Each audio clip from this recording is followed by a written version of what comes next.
छापेमारी। जयपुर, भरतपुर और मुरादाबाद में 10 ठिकानों पर छापेमारी की गई है। आरोपी और उनके परिवारजनों के नाम से कृष्णा नगर वैशाली में एक मकान, करणी नगर में एक प्लॉट के दस्तावेज भी प्राप्त हुए हैं। अलीगढ़ यूपी में भी एक भूखंड, चिड़िया भवन और मुरादाबाद यूपी में 25 बीघा जमीन के दस्तावेज मिले हैं। 2 बैंक लॉकर और कई बीमा पॉलिसी में निवेश के अलावा कई बैंकों में खुलवाए खातों में लाखों रुपए जमा होने के भी दस्तावेज मिले हैं। परिजनों और रिश्तेदारों के नाम भी संपत्ति खरीदने की जानकारी एसीबी सर्च में सामने आई है। रवि प्रकाश मेहरा के निर्देशन में एएसपी भागचंद को अनुसंधान सौंप दी गई है। तो एआरटीओ पर छापेमारी से जुड़ी हुई ये बड़ी अपडेट है। संजय शर्मा के ठिकानों पर कल दिन भर कार्रवाई चली। एसीबी की 10 टीमों ने 10 ठिकानों पर कार्रवाई की है। जयपुर, भरतपुर और मुरादाबाद में 10 ठिकानों पर छापेमारी की गई है। बताते चले कि पिछली सरकार में मंत्री के पद पे थे संजय शर्मा और संजय शर्मा के ठिकानों पर ये दिन भर की कार्रवाई, एक बड़ा अपडेट इसमें है कि 10 ठिकानों पर ये कार्रवाई की गई है। तो मकान, प्लॉट और जमीन के दस्तावेज इसमें मिले हैं। और आपको बता दें कि दिन भर अलग अलग स्थानों पर जयपुर के ही संजय शर्मा के आवास पर कार्रवाई की गई है। चाहे फिर उनके दफ्तर की बात कर लें, घर की बात कर लें या फिर उनके कुछ करीबियों के वहां पर भी छापेमारी हुई है। साथ ही साथ उनके भरतपुर और मुरादाबाद में जो ठिकाने हैं वहां पर भी टीम ने छापेमारी की है। दरअसल अकूत संपत्ति के जो आरोप हैं वो संजय शर्मा पर लगे थे और ऐसे में अभी 10 टीमों ने 10 ठिकानों पर एसीबी की कार्रवाई की है। अब इस दौरान क्या कुछ बरामदगी हुई है, हालांकि इस बात की तो जानकारी सामने नहीं आ पाई है क्योंकि ये जो कार्रवाई है वो काफ़ी कॉन्फिडेंशियल रहती है। ऐसे में अब देखना होगा कि क्या कुछ निकलकर सामने आता है क्योंकि जो संजय शर्मा है उनके बच्चों की पढ़ाई जो है वो विदेशों में हुई है और ऐसे में क्या खर्चा रहा है, किस तरीके से जो ज़मीन उन्होंने ली है, जो घर उन्होंने बनाए हैं, वो उनकी पूरी संपत्ति जो है उनकी तनख्वाह से कितनी मिलती जुलती है, इन सभी विषयों पर जांच की जा रही है। बताते चले कि संजय शर्मा ने अपने रिश्तेदारों के नाम से भी संपत्तियां खरीद रखी हैं और 1.25 साल पहले भी कई संपत्तियां बरामद हुई थी। और चलिए बड़ी खबर आपको जयपुर से बता रहे हैं, जहां दिल्ली एनसीआर में आयकर अन्वेषण शाखा की छापेमारी की गई है और real estate company Trehan home developers पर छापे जारी है। टीम को 5 करोड़ कैश और 4.3 करोड़ रुपए का 5 किलो सोना मिला है। कंपनी के प्रमुख लोगों के फोन, आईपैड, लैपटॉप और डेस्कटॉप की क्लोनिंग जारी है। रियल एस्टेट की डील में अघोषित धन के लेन देन के व्हाट्सएप चैट के ब्यौरे मिले हैं। भारी तादाद में अघोषित लेन देन से जुड़े कागजात भी इस दौरान जब्त किए गए हैं। चाहे बात अलवर की कर रहे, गुड़गांव या फिर फरीदाबाद में कंपनी के 20 ठिकानों पर छापे मारे हैं। अलवर में 7 हैं, गुरुग्राम में 7 है, फरीदाबाद में 6 ठिकानों पर कार्रवाई की गई है। और बताते चले कि ठिकानों पर कार्रवाई में प्लॉट और फ्लैट्स के बेचने में कैश जो लेन देन लिया गया है उससे जुड़े जो ब्यौरे हैं उससे कागजात भी प्राप्त हुए हैं। कई टीमें तीनों शहर में जांच कर रही है, दस्तावेजों की जांच की जा रही है। जो कंपनी है उस दस्तावेजों की भी जांच की जा रही है। अलवर, भिवाड़ी, गुरुग्राम, दिल्ली, फरीदाबाद में ये सारी चीजें ऑपरेट की जाती थी। तो रियल एस्टेट कंपनी त्रेहान के ऊपर भी आप देखिए एक खतरा मंडराता हुआ नजर आ रहा है। कंपनी के हम अगर नजरिए से देखें, रियल एस्टेट कंपनी है त्रेहान होम डेवलपर्स जिसपे छापेमारी की गई है। दिल्ली एनसीआर में आयकर अन्वेषण शाखा ने ये छापेमारी की कार्रवाई की है। भिवाड़ी, गुरुग्राम, दिल्ली, फरीदाबाद में ये कंपनी ऑपरेट करती थी और उससे जुड़े जितने भी दस्तावेज हैं वो प्राप्त हुए हैं, उसको खंगाला जा रहा है। भारी तादाद में इसमें बताया जा रहा है गड़बड़ी 20 ठिकानों पर छापेमारी की गई है। अलवर, गुड़गांव, फरीदाबाद में भी जयपुर से जुड़ी हुई इस बड़ी खबर है। Real estate company Trehan home developers पर छापेमारी अभी भी जारी है।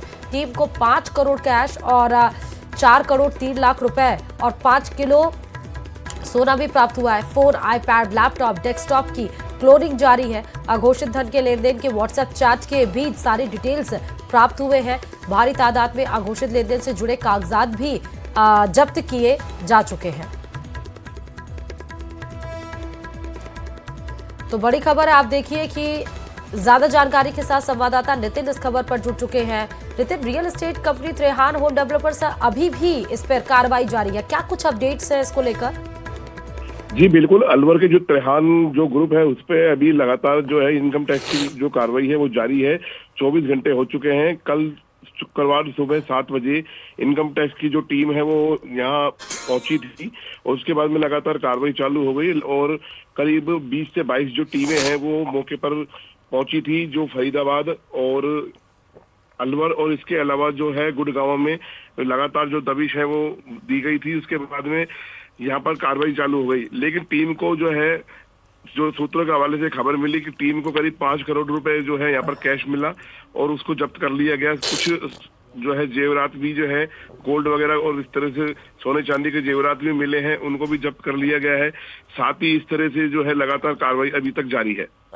ठीक है, क्या माने आज भी पूरे दिन नितिन कार्रवाई हो सकती है क्या? अभी और क्या कुछ पता लगाने के लिए टीम जुटी हुई है? जी बिल्कुल, जो इनकम टैक्स की टीम है उनके जो अधिकारी हैं वो अभी तक कुछ भी बोलने को तैयार नहीं है, लेकिन जो कार्रवाई है वो लगातार जारी है और अभी तक जो है कार्रवाई जारी है और आज भी पूरी तरह संभावना जताई जा रही है कि पूरी दिन आज कार्रवाई जारी रहेगी। लेकिन फिलहाल जो है टीम से जब बात करना चाहा तो टीम ने किसी भी तरह से बात नहीं की और न किसी तरह की जानकारी दी, लेकिन फिर भी जो है लगातार जो है टीम अंदर कार्रवाई कर रही है और जो है करीब 20 से 22 टीमें हैं और 150 से अधिक जो है विभाग के अधिकारी हैं जो। ठीक है, बहुत धन्यवाद आपका तमाम जानकारी देने के लिए।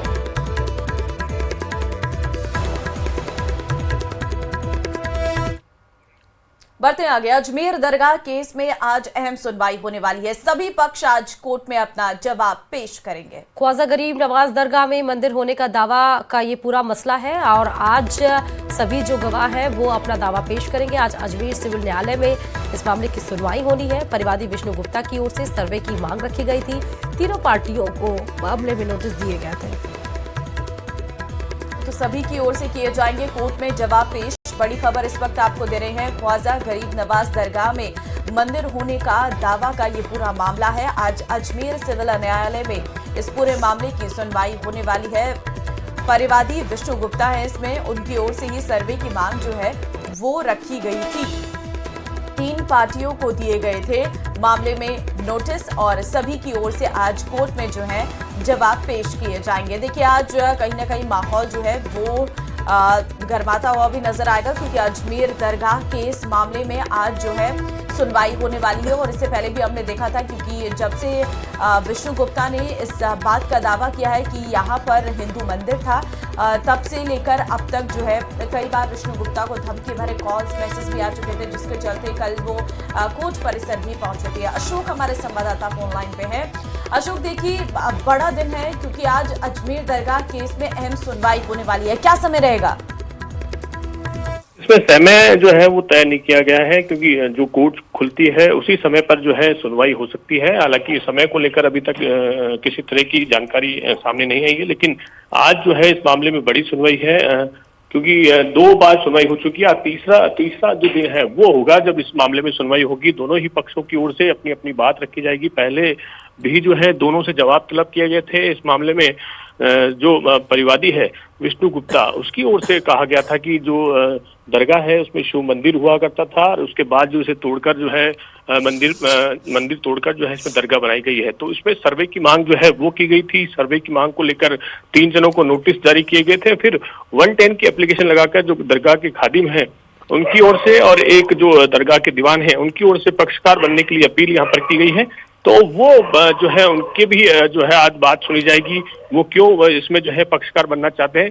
तो इस मामले में अभी बहुत सारी चीजें हैं जो बाकी है, उसके बाद ही जो कदम है वो जो है न्यायालय की ओर से उठाए जाएंगे। तो आज एक बड़ा जो दिन है, इस मामले में जो सुनवाई होने जानी है, तो अलग अलग चीजें हैं वो न्यायालय के समक्ष जो है आएगी, क्योंकि बड़ी न्यायालय के सामने जो है परिवादी अपनी बात रखेंगे। जो किताबें थी उनके मूल दस्तावेज जो है वो रखे जाएंगे, किस आधार पर उन्होंने जो मामला है वो न्यायालय के समक्ष रखा है। तो वहीं दूसरी ओर से भी जो उन्होंने भी जो है अपनी अपनी बात जो है उनको रखनी है, क्योंकि समय उनको दिया गया था। एएसआई ने भी जो है अपनी बात रखनी है, साथ साथ दरगाह कमेटी ने इस मामले को खारिज करने की बात कही थी। तो वो क्या आधार है, तो सभी की ओर से जो है आज अपनी अपनी बातें मूल रूप से रखी जाएगी, क्योंकि जो 2 बार जो सुनवाई हुई थी उसमें तमाम जो चीजें हैं वो रखी नहीं गई थी। तो आज जब इस मामले में सुनवाई होनी है तो आधार क्या है इस मामले का, वो आधार भी सामने रखा जाएगा। साथ साथ बहुत शुक्रिया तमाम जानकारी देने के लिए खबर पे। और चलिए खबरों में आगे बढ़ते हुए सीधे आपको राजसमंद से खबर बता रहे हैं, जहां राजसमंद में ट्रक में आग लगने की यह खबर है। उदयपुर नाथद्वारा हाईवे पर ये आग लगी है।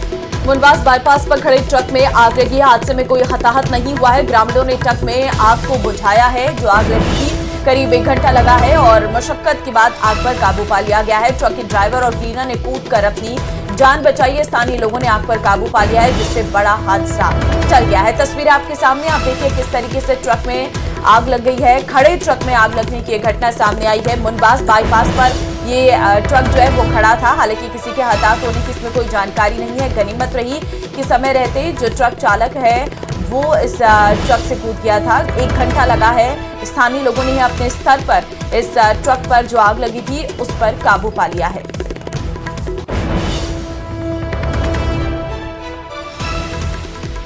तो ट्रक में किस वजह से आग लगी है, क्योंकि खड़ा ट्रक ये था, क्या ये शॉर्ट सर्किट का मामला है? इन पूरे विषयों पर अब जांच की जाएगी। फिलहाल ये गनीमत रही कि इसमें किसी के हताहत होने की कोई जानकारी नहीं है। किसी तरीके से कोई नुकसान किसी व्यक्ति को नहीं हुआ है, लेकिन ट्रक पूरी तरीके से जल गया है। जल संसाधन मंत्री सुरेश सिंह रावत ने कहा है कि कांग्रेस को राम के नाम से ही चिढ़ है। राजस्थान और मध्य प्रदेश के मध्य नदी जोड़ो परियोजना में राजस्थान के शब्द से रा और मध्य प्रदेश के शब्द से म लिया गया है। प्रधानमंत्री नरेंद्र मोदी के नेतृत्व में मुख्यमंत्री भजनलाल शर्मा राजस्थान की 40% जनसंख्या को पेयजल उपलब्ध कराने के लिए महत्वपूर्ण कार्य कर रहे हैं। रावत ने यह भी कहा कि कांग्रेस के प्रदेश अध्यक्ष गोविंद सिंह डोटासरा एक झूठ का ढोल है और उसे कोई भी बजा जाता है। सुनिए जरा क्या कुछ और कहा है। कांग्रेस के प्रदेश अध्यक्ष गोविंद सिंह डोटासरा द्वारा दिए गए बयान की मैं निंदा करता हूं।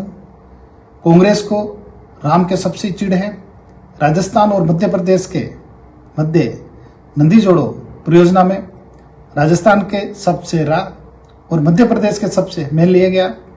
प्रधानमंत्री नरेंद्र भाई मोदी जी के नेतृत्व में मुख्यमंत्री भजनलाल जी शर्मा राजस्थान की 40% जनसंख्या को पेयजल उपलब्ध कराने के लिए महत्वपूर्ण कार्य कर रहे हैं। कांग्रेस के प्रदेश अध्यक्ष गोविंद सिंह डोटासरा एक झूठ का ढोल है, उसे कोई भी बजा जाता है। डोटासरा ऐसे झूठ के ढोल से अपनी बद पिटवा रहे हैं। इन्होंने अपने गिरेबान में झांकना चाहिए कि पिछले कार्यकाल में उनकी अतिवादी मानसिकता की वजह से ही आज कांग्रेस की दुर्दशा हुई। प्रधानमंत्री जी के हस्तक्षेप से दोनों राज्यों को एक जगह बिठाकर समझौता करवाया और अभी आदरणीय प्रधानमंत्री जी उसका शिलान्यास भी करके गए। अब शिलान्यास के समय तो कोई बात थी नहीं, निश्चित रूप से नामांकन तो होगा ही होगा। तो चाहे राम जल सेतु बने, कोई बुराई नहीं है उसमें, बहुत अच्छी बात है। राम जल सेतु होगा तो कम से कम कार्य ईमानदारी से बहुत तेजी के साथ होगा। अच्छे लोगों को लगाएंगे, परियोजना को समयबद्ध तरीके से पूर्ण करने का प्रयास करेंगे।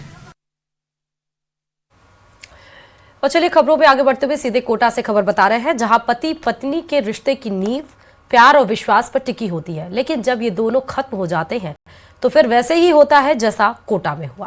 जहां एक पति ने इंतकाम लेने के लिए अपनी पत्नी के फर्जीवाड़े का खुलासा करते हुए उसे नौकरी से निलंबित करवा दिया। न्यूज़ 18 राजस्थान ने आरोपी पत्नी से भी उसका पक्ष जानने की कोशिश की, लेकिन उसने फोन नहीं उठाया।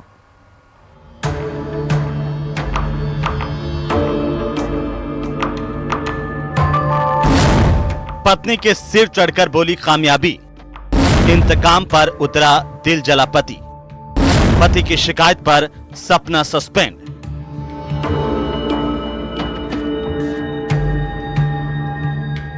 धोखा प्रेमिका से मिले या फिर पत्नी से, चंद लोग ही ऐसे होते हैं जो बदले की भावना नहीं रखते।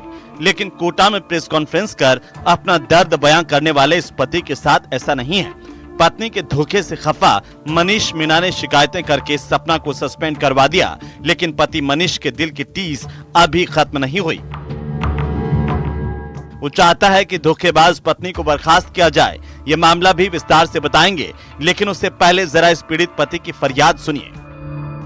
राजेंद्र एच.एस. मीणा के खिलाफ तो इन पे एक्शन लिया जाए और जो मैंने सबूत दे रखे है तो इनको जल्द से जल्द बर्खास्त किया जाए। यदि ये प्रूफ भी हो गया, सब कुछ प्रूफ होने के बावजूद भी इसको सस्पेंड करने का, जैसे राघवेंद्र जी ने मेरे को बताया था कि सपना की और इनकी जांच पूरी हो चुकी है, उसके बावजूद भी रेलवे ने इनको अभी तक ड्यूटी पे ले रखा है।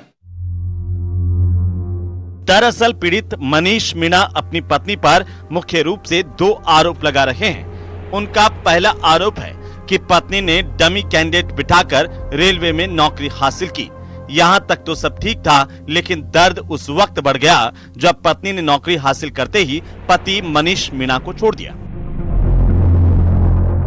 मनीष का आरोप है कि पत्नी सपना की नौकरी के लिए उसने जमीन पर 15 लाख रुपए का कर्ज लिया, लेकिन अब पत्नी उसके साथ रहने को तैयार नहीं है। पत्नी के धोखे से तिलमिलाया पति इंतकाम की राह पर है। प्रेस कॉन्फ्रेंस कर वो पूरी कहानी बता रहा है कि कैसे सपना ने साल 2013 में आरआरबी बोर्ड अजमेर से निकली भर्ती में ऑनलाइन आवेदन किया। आवेदन करते वक्त कैसे फोटो, साइन और फिंगर मिक्सिंग की, और साल 2023 में आयोजित परीक्षा में सपना मीणा ने कैसे रेलवे में कर्मचारी अपने रिश्तेदार के साथ मिलकर 15 लाख रुपए में दूसरी लड़की को डमी कैंडिडेट बिठाकर परीक्षा वेरिफिकेशन और मेडिकल करवाया। वर्तमान में आरोपी पत्नी सपना मीणा कोटा डीआरएम कार्यालय में तैनात है। लड़की नाम लक्ष्मी मीणा है, चंदूपुरा की रहने वाली है। वो उसको अभी तक बुलाया नहीं है रेलवे, ना तो रेलवे वालों ने बुलाया, ना भीमगंज मंडी थाने वाले जो पुलिस वाले हैं, ना ही इन्होंने बुलाया था। इनको किसी ने भी नहीं बुलाया। और मेरे से पूछते हैं कि मतलब जहाँ तक जितना मैं जानता था उतना तो मैंने बता दिया, उसके बावजूद मेरे से पूछते हैं वो कहाँ पे मिलेगी, उससे बात कैसे होगी। और ये राजेंद्र को 2 बार भीमगंज मंडी थाने वाले लेके भी आए थे थाने पे, लेकिन लाते हैं और फिर वापस छोड़ देते हैं। पति की शिकायत के बाद आरोपी पत्नी को सस्पेंड किया गया है, लेकिन इन सब के बीच सवाल पीड़ित पति पर भी उठ रहे हैं। अगर पत्नी डमी कैंडिडेट के सहारे नौकरी हासिल कर रही थी तो उसने 15 लाख रुपए की घूस क्यों दी? अगर पत्नी फर्जी तरीके से नौकरी हासिल करने की दोषी है तो वो भी घूस देने का आरोपी होगा। तीसरा, अगर पत्नी उसे छोड़कर नहीं जाती तो क्या उसका फर्जी तरीके से नौकरी हासिल करना ठीक था? कोटा से न्यूज़ 18 राजस्थान के लिए हिमांशु मित्तल की रिपोर्ट।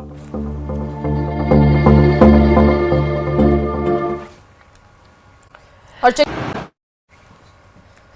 फिल्म अभिनेता रणवीर सिंह एक निजी कार्यक्रम में शामिल होने के लिए चार्टर्ड विमान से जोधपुर पहुंचे। इसके बाद रणवीर सीधे उम्मेद भवन पैलेस में एक उद्योगपति की बेटी के विवाह में शिरकत करने के लिए रवाना हो गए, जहां से आज सुबह करीब 8 बजे रणवीर सिंह वापस मुंबई के लिए चार्टर्ड विमान से रवाना होंगे। तो निजी कार्यक्रम में शामिल होने के लिए आए थे रणवीर। उम्मेद भवन पैलेस में ये कार्यक्रम हो रहा है। आपको बता दें कि सुबह 8 बजे रणवीर मुंबई रवाना हो जाएंगे। चार्टर्ड प्लेन से रवाना होंगे तो अभिनेता रणवीर कपूर एक निजी कार्यक्रम में पहुंचे थे।